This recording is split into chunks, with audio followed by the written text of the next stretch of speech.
നിങ്ങളുടെ favourite shows ഇനി ഒരിക്കലും മിസ്സാവില്ല. ഇപ്പോൾ C5 കാണും നിങ്ങളുടെ ഫേവറേറ്റ് ഷോ തികച്ചും സൗജന്യമായി.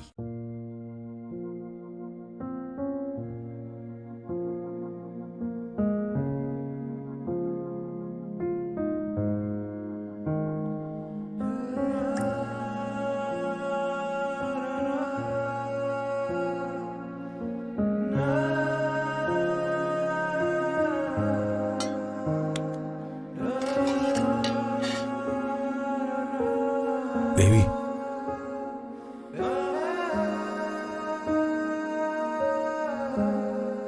എന്തിനാ ഇങ്ങനെ യഥാസമയങ്ങളിൽ ഭക്ഷണം കൊണ്ട് തന്നിട്ട് ഒരക്ഷരം പോലും മിണ്ടാതെ പോകുന്നത്? ജയിലിലാണെങ്കിൽ പോലും പോലീസുകാർ ഭക്ഷണം ധരിക്കുമ്പോൾ എന്തെങ്കിലും ഒന്ന് മിണ്ടും. ഇത് എന്തിനാ ദേവി എന്നെ ഇങ്ങനെ മനഃപൂർവ്വം ഒഴിവാക്കുന്നത്? എല്ലാം നഷ്ടപ്പെട്ട് ആരുമില്ലാതെ ചെമ്പകമംഗലത്ത് ജീവിക്കാൻ ഒരു റൈറ്റും ഇല്ലാതെ നിന്നപ്പോ എന്നെ രക്ഷിച്ച ഒരു അമ്മയെ ഓർത്ത് ആത്മഹത്യയിലേക്ക് പോകേണ്ട എനിക്ക് ഒരു കൈ തന്ന് എന്നെ താങ്ങി നിർത്തിയ ആ അമ്മയായിരുന്നു പിന്നീട് ഇങ്ങോട്ടുള്ള എന്റെ ലോകം. 3 മക്കളുണ്ടായിട്ടും തെറ്റ് ചെയ്ത മകനെ തള്ളിക്കളഞ്ഞ് എന്നെ സ്വന്തം മകളായി ദത്തെടുത്ത ആ അമ്മയോട് എനിക്ക് പെറ്റമ്മയേക്കാൾ കൂടുതൽ കടപ്പാടും സ്നേഹവും ഉണ്ട്.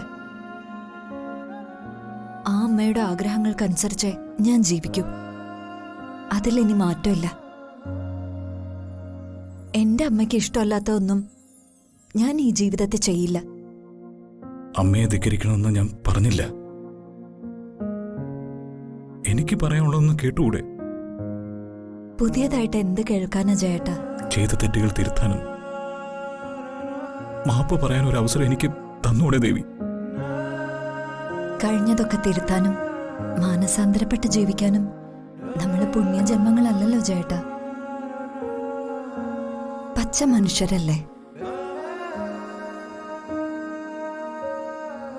മീനാക്ഷിയെക്കുറിച്ച് ചിന്തിക്കുമ്പോ അതൊന്നും തിരുത്തപ്പെടേണ്ടതാണെന്ന് എനിക്ക് തോന്നുന്നില്ല.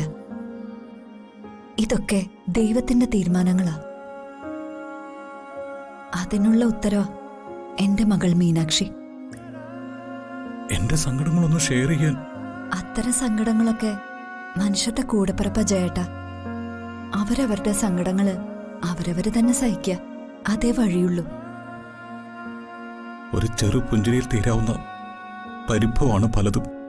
പക്ഷെ ആരും ചിരിക്കാറില്ല. കാരണം ചിരിയേക്കാൾ വലുതാണ് ദുരഭിമാനം. തെറ്റ്. ഇതില് ദുരഭിമാനമൊന്നുമില്ല ജയേട്ടാ. ഇതൊക്കെ അനുഭവങ്ങളിൽ നിന്നുള്ള തിരിച്ചറിവാ. അനുഭവങ്ങളല്ലേ എല്ലാവരുടെയും ഗുരു.